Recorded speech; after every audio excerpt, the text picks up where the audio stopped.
Hey guys, welcome back. So today, working on this Generac GP6500E. Now this machine actually doesn't belong to me. It belongs to Jason. He's a local guy who buys and sells power equipment, and I've actually purchased quite a few things from him over the years. Now this one's a little bit different. He paid a little bit too much for it, and as a result, I was not prepared to buy it because although this looks to be in very good condition, it has one serious issue. And that's that the engine is stuck. So most likely this is a parts machine. He and I worked out a deal that if I fix it, we split the profit. And if it ends up being parts, then I get to keep the parts. So either way, I think I come out ahead. So let me get you set up a little bit better. We'll take a closer look and see what's going on. I'm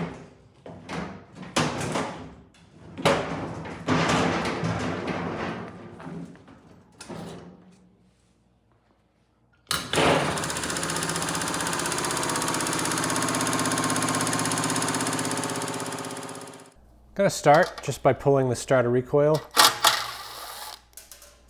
Jason mentioned the engine will back up only to a point and then it gets stuck, and then you can rotate it forward and it gets stuck. And currently it's rotated forward. So by rotating it backwards, I'm hoping to hear the piston go up and down. And maybe that'll give me a clue as to why this engine is hanging up.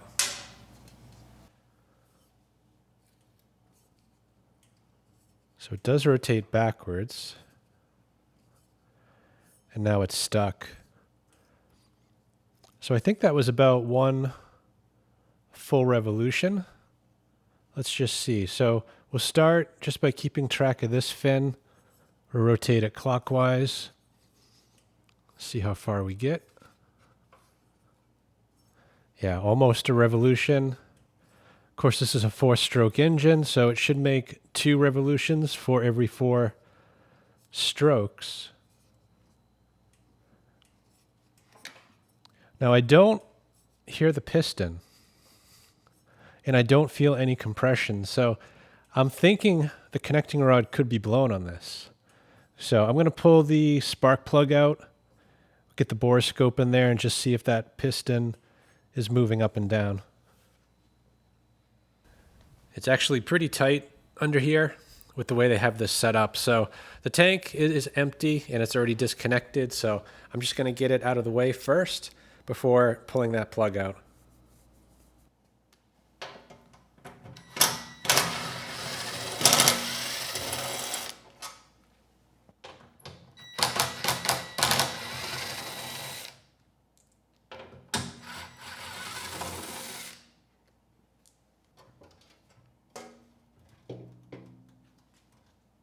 It's surprising how rust-free this machine is. And then you look at the stator, and it's almost all rust.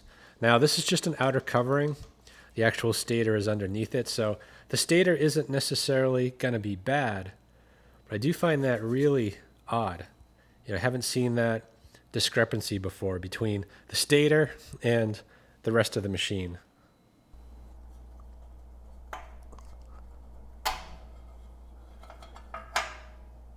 Okay, it looks like there's a rubber insulator around that plug, so let me try to get that out of the way so I can get a wrench on the plug.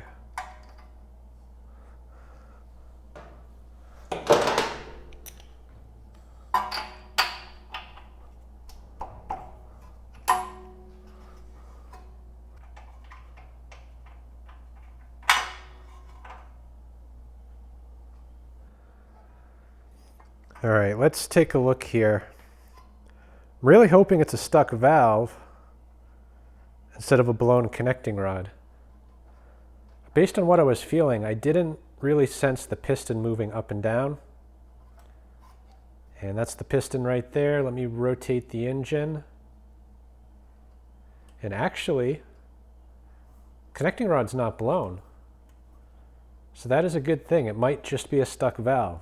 Let's stop recording, switch to a side camera, and see if we can see a valve.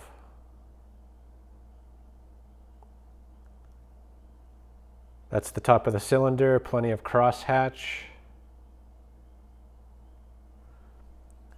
Let's switch to the other side camera, see if that gives a view of the valves. And it does. I can see both valves. That one looks like it's the exhaust. So I'm going to rotate the engine. That valve's opening. So no issues there. Let's see if the intake opens. Nothing yet. And the piston's up to the top. And that's where it gets stuck. And look at that. What is that? Looks like dirt against the cylinder wall. So that's actually a good thing. That's why the piston can't get past top dead center. Whatever that junk is preventing the engine from rotating. And actually, if you look in the top of the piston, it looks like there's more of it flaking off. So it looks like maybe that's not dirt. Maybe it's carbon. Although I don't know. It looks an awful lot like dirt to me. So yeah, I think this engine can be saved. It just needs to be cleaned out. So let me try the easy thing first. I'm just going to blow some compressed air in there, see if I can get all those loose bits out. I have a feeling it's not going to work though, and we're just going to have to open the engine up. But can't hurt to try.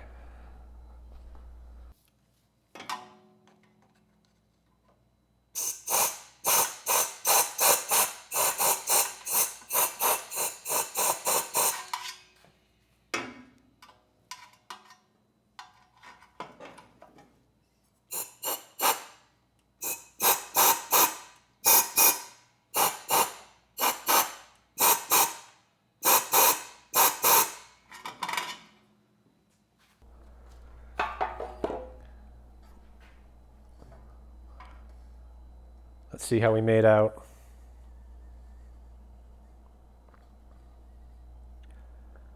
So there's the intake and the exhaust. I think that's where all the junk was before. And you can see it's virtually gone. Let me see if I can make it past top dead center. And I cannot make it past top dead center yet. So let's look around, see if there's any more debris.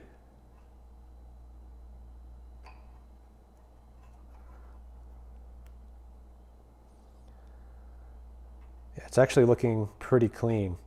So I'm going to blow that out a little bit more. I think some WD-40 should finish it up. And with any luck, we'll have an engine with compression.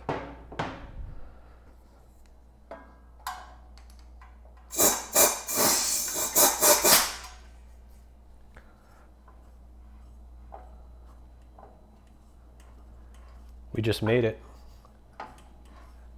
The engine's rotating all the way around. And it actually feels good. Do we have compression?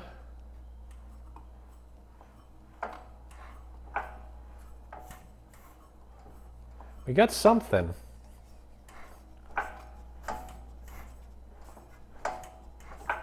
Not much.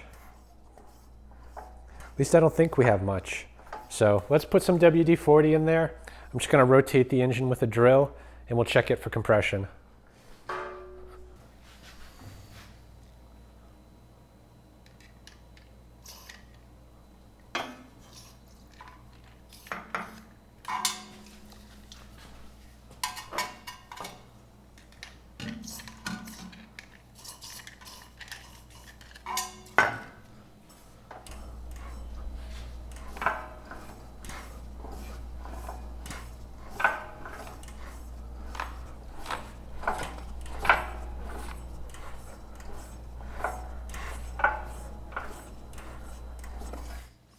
There's not much there.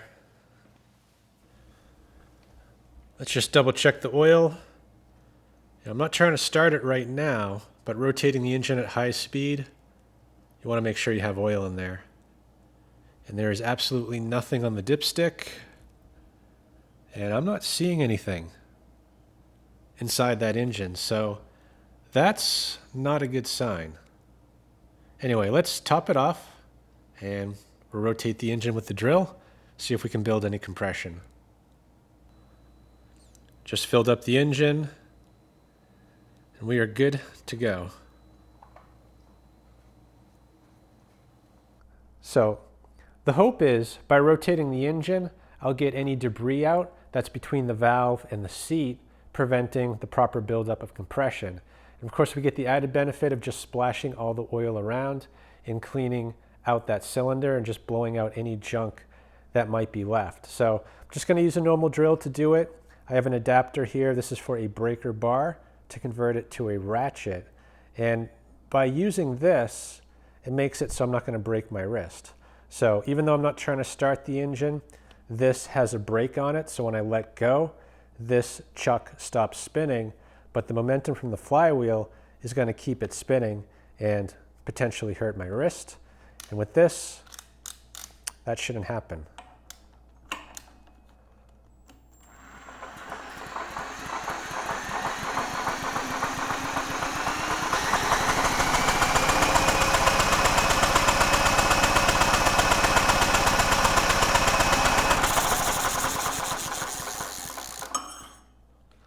Sounds good.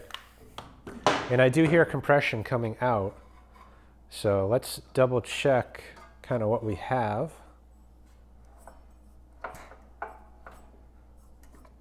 We have compression. You can see it's bouncing back and minimal leak down. So I think this is going to be a runner. Let's get the recoil back on. We'll do a quick compression test. And hopefully we have at least 60. That's usually what you see on an engine like this with a compression release. So if everything's adjusted right, it'll be around 60 psi, plus or minus about 5 psi.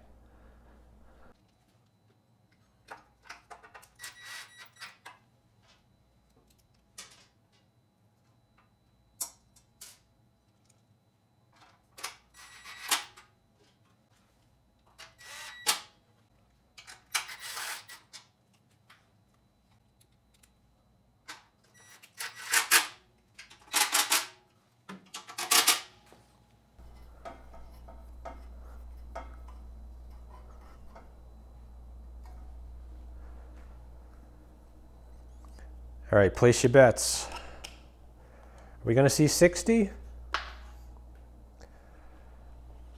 I kind of doubt it, but it will be more than 0.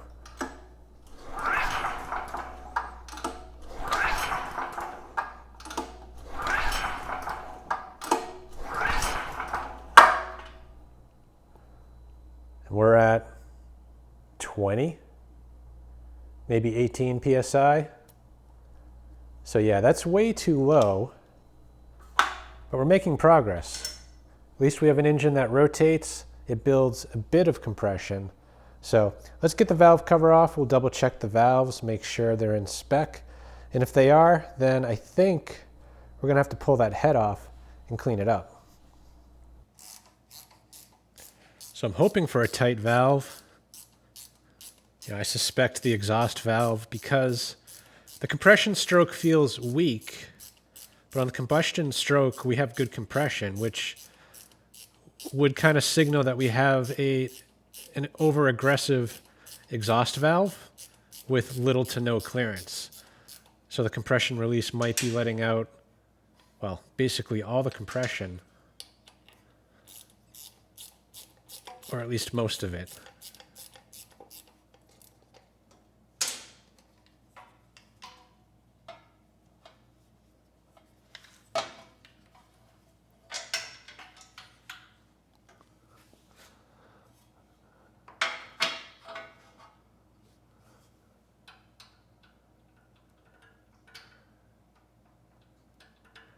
Definitely not tight. I would say loose, if anything. I mean, that intake is super sloppy. So let's get it to top dead center and just see how sloppy those valves are.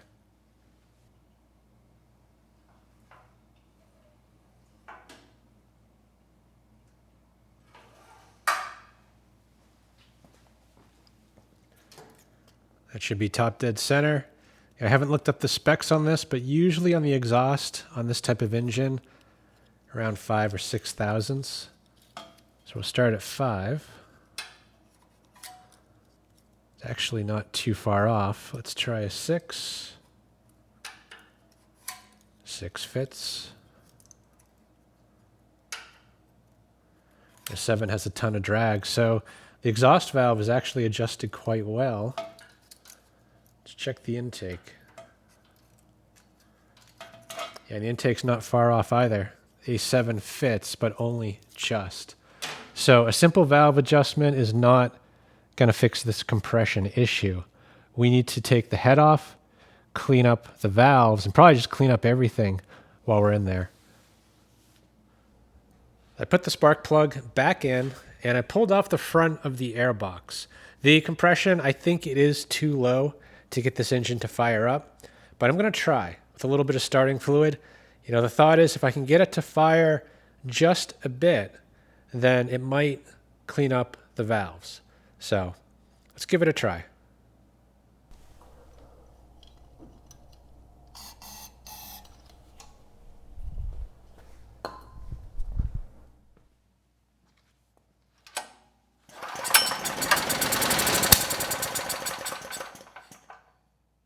Wow, I did not expect that.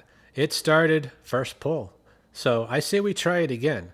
This time I'm going to plug a light in. We'll see if it makes power. And I'm going to try feeding it with some starting fluid. Try to get it up to speed and run it a little bit longer.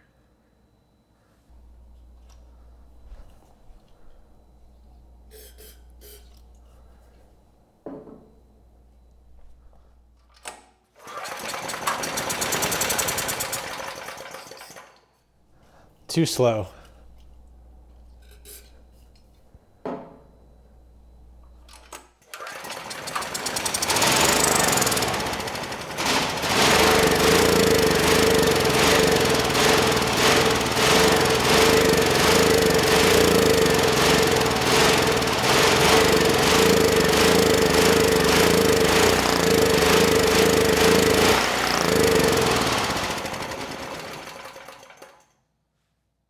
I was ready to tear into this engine, and not only is it running, but it sounds good and we're making power. So maybe, just maybe, we don't need to do a whole lot here. So let's get that spark plug back out, get the compression tester back in, and see if that number has come up closer to where it should be. Let's give this another try. I've got it zeroed out. Hopefully we get more than 20 PSI this time.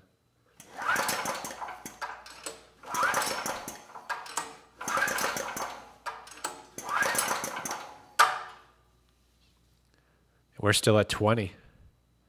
So very interesting. 20 PSI should not be running the engine like it is. So I'm thinking it has to be the compression release. So let me do a little digging, find out exactly what the valves should be set at, and maybe that'll shed some light on what's going on here. According to the user manual, the intake should be 6 thousandths and the exhaust 8 thousandths. And when I checked it earlier, both valves were at about 6 thousandths. So the intake is perfect and the exhaust is tight by about 2 thousandths of an inch, which doesn't sound like much, but that could explain what's going on here, because the way the automatic decompression system works is that during the compression stroke, when the engine's going slow, like when you're pulling it over manually, the decompression system is engaged and it gives the exhaust valve a little bump to let out about 60% of the compression. And if this valve is a little too tight, then it's going to let out more than 60%. And once the engine starts and gets up to speed, the decompression system disengages and then the engine's at full compression, which is why this can run. So I'm going to increase this clearance to 8 thousandths, maybe a little bit on the high side of 8 thousandths, and we'll double check if that compression number came up.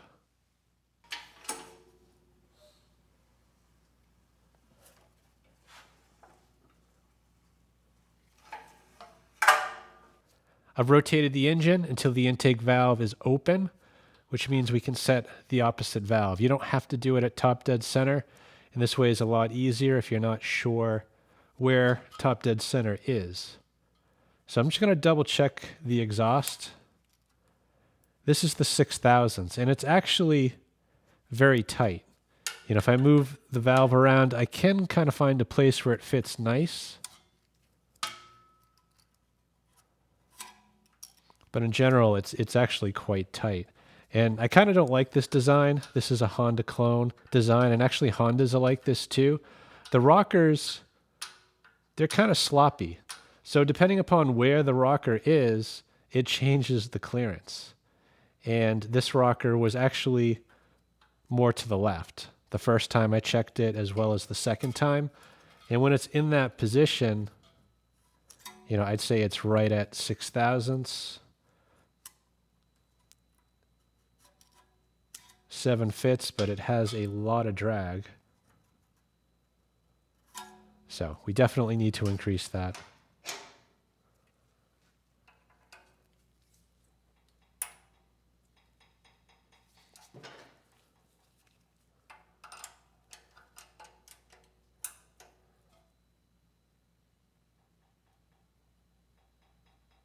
Wow, it's tight.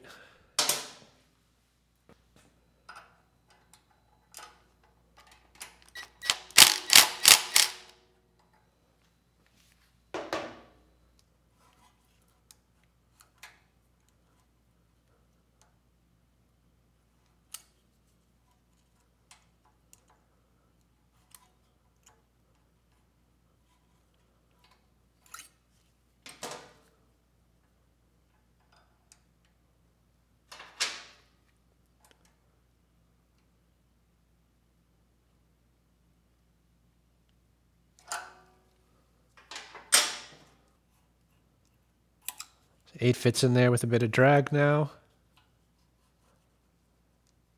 And 9 with a lot of drag. So let's try that out. Let's try this again. Hopefully we get more than 20 PSI this time.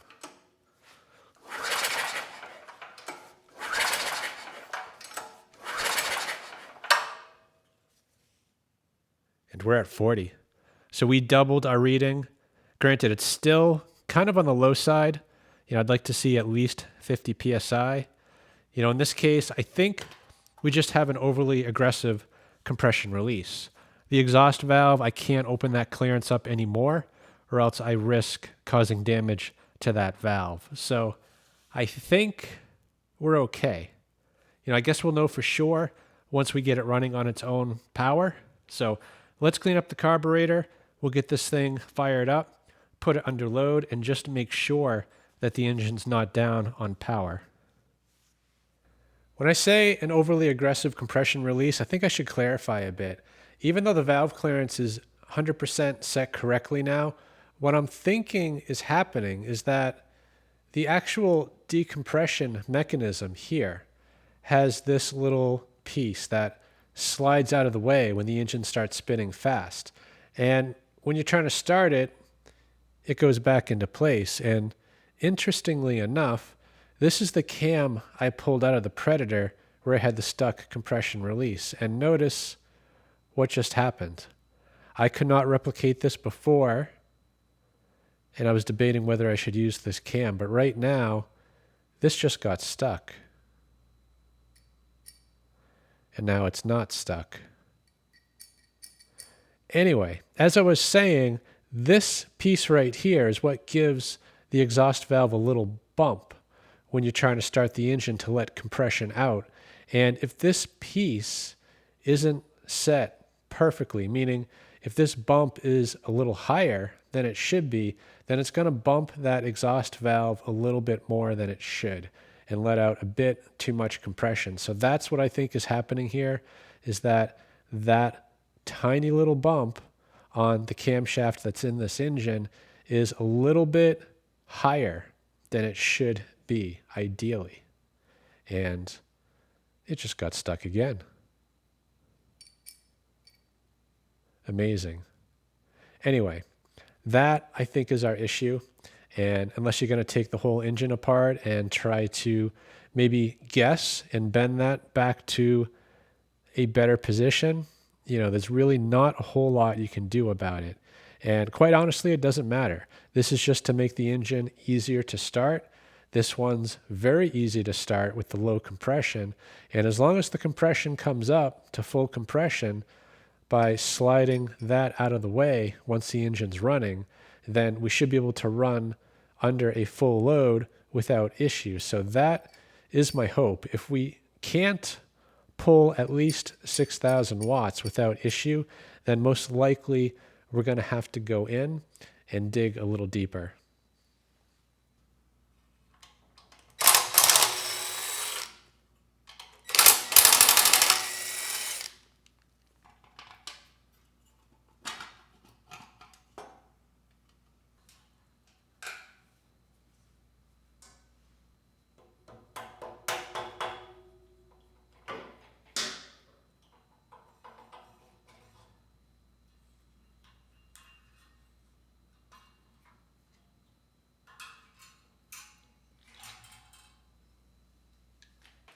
So let's see what surprises are in here. Well, there's one surprise.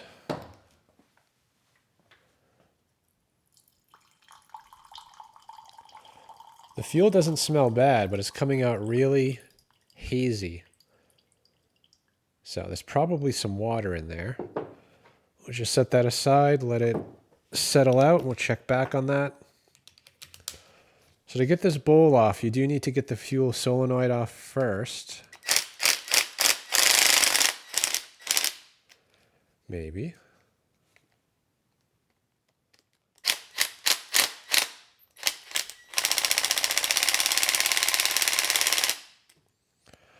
Maybe not.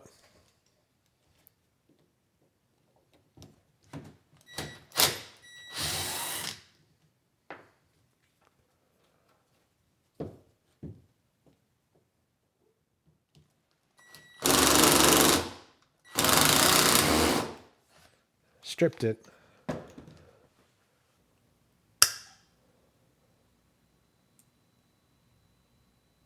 Wow. That does not want to come out of there.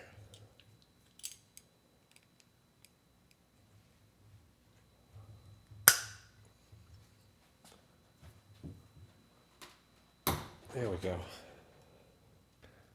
Usually the impact gets these out. You don't stand much of a chance without it. Even the fuel solenoid is kind of stuck a bit in there.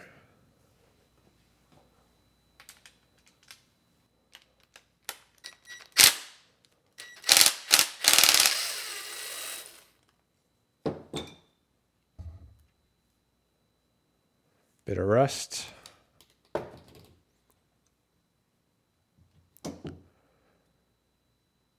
Not too bad though. The bowl, bit of junk in it. Gel, old fuel. So that would block a jet.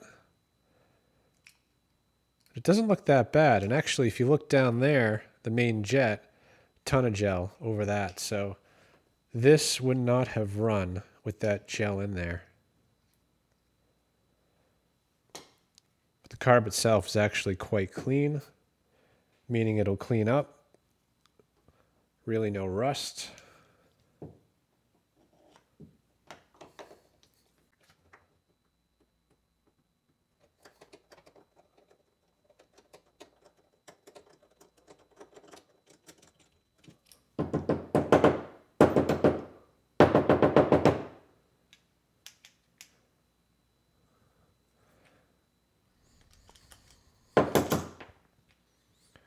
There is a bit of rust coming out of here. And let's get out the idle set screw and the pilot jet.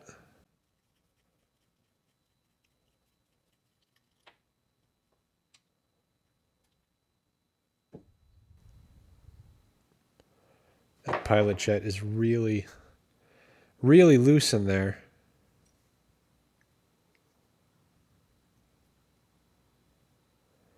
Almost too loose. That could create a vacuum leak.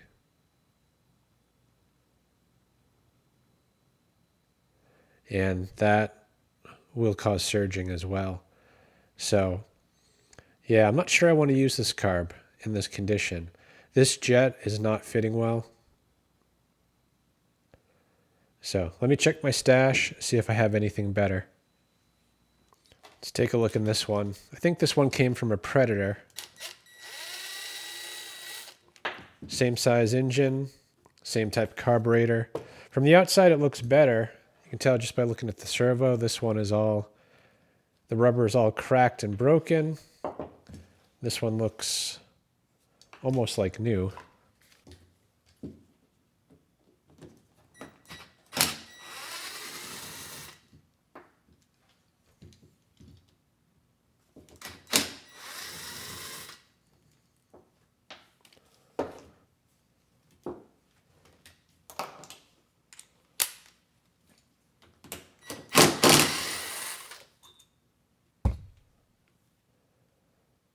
This one's very clean inside.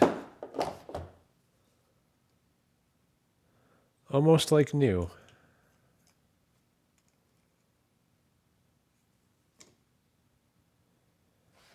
Main jet looks clear. So I may have actually cleaned this.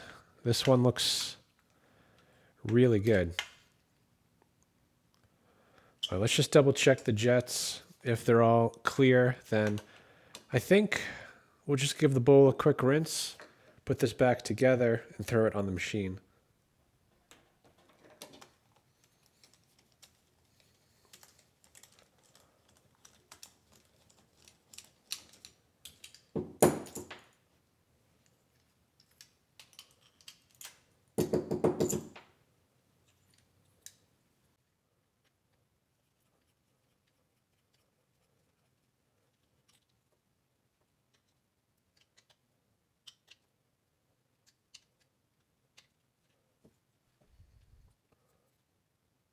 Yeah, that pilot jet fits much better.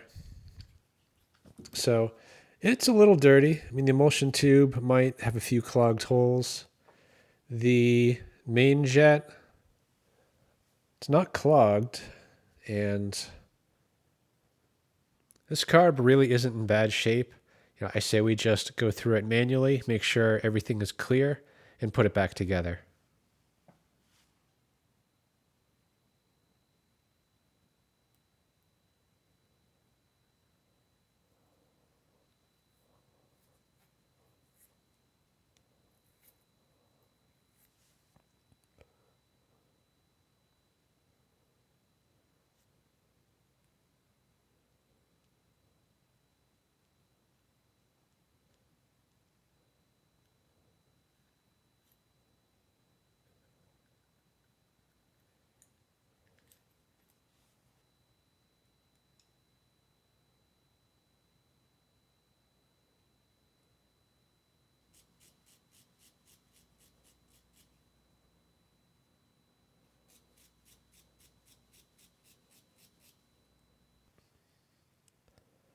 And there's a look at the fuel that was in that carburetor.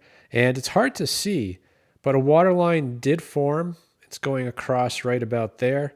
And I would say half of this is water. So that kind of explains the corrosion issue we're seeing here on this bowl nut. And there's some rust on the top as well. And there's supposed to be some pickup holes, I think, on either side. Potentially up to 4. Like if you look at this one here, we have 1, 2, 3, 4, and 2 on the bottom. And if you look at this one, don't see any. Anyway, as bad as this is, it would have cleaned up. You know, there's some rust there, a bunch of corrosion there. And of course, when we uninstalled the main jet and the emulsion tube, a bunch of rust also fell out. But I think that all was originated from this right here. Anyway, the real reason I didn't want to use this carb is because the pilot jet doesn't fit well, and it's going to be nothing but trouble. This carb, it's in very good shape, so I don't think this one will have an issue.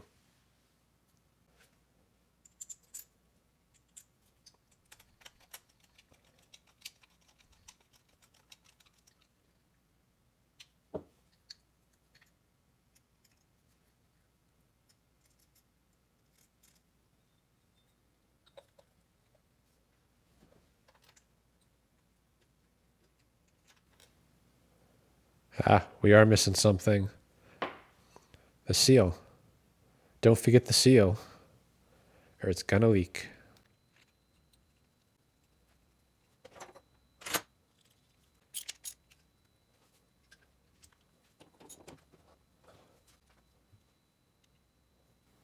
Make sure that seats fully.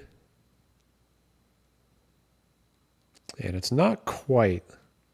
So I find a little bit of WD-40 really helps that seat properly.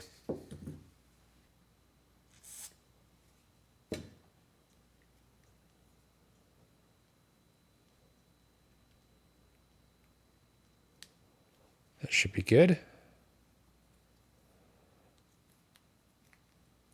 That piece is just used to help hold it down by the idle set. This generator does not idle, so don't go crazy with this. Just put it in far enough so that a couple threads come through like that. That's all you need. Then we'll put the fuel solenoid back on.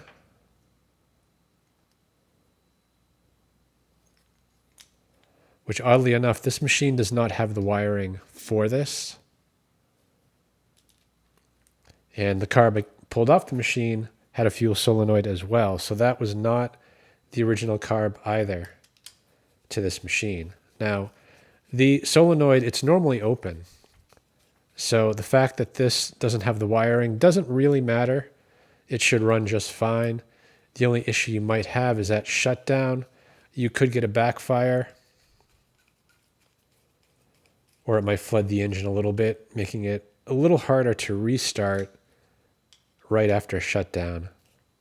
Usually that is not the case.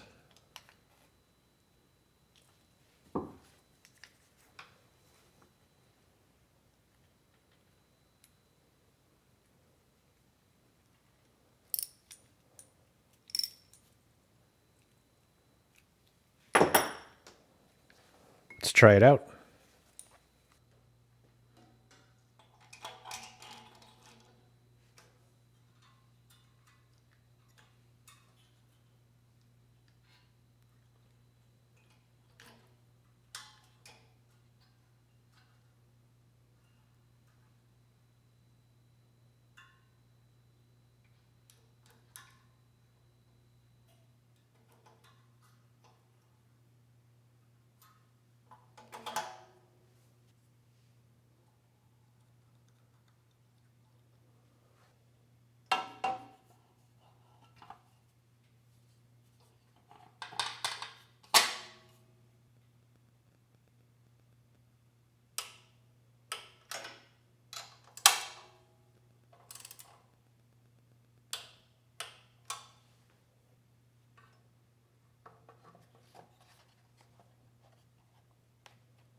Let's just try it real quick. Make sure this carb is good. And assuming it is, we'll get it outside.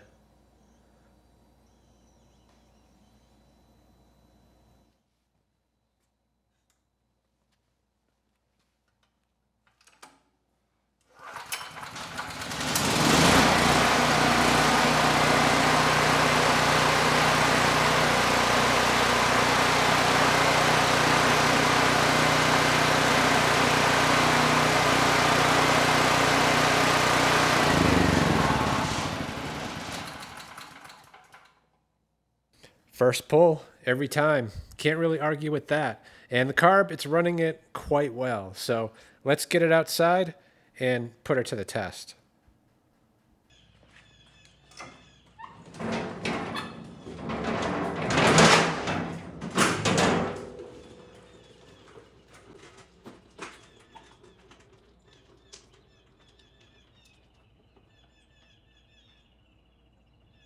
Let's see what this thing can do. I've got 6,000 watts on standby, and we've got the amp probe in the kilowatt to measure the output. Let's get it started. We'll let it warm up a bit, and then start applying a load.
This generator had absolutely no issues handling the load. We started at 121 volts, about 61 hertz, and 6% distortion. Then under a 6,000 watt load, which is close to the max, we held just fine. 121 volts, we dropped it to just below 59 hertz, and the distortion jumped to about 16%. And that is typical for a generator like this. So everything seems to be normal. I then decided to push it and overloaded the generator. I brought the load up to 7,300 watts. The engine wasn't happy about it. It was able to stay running though.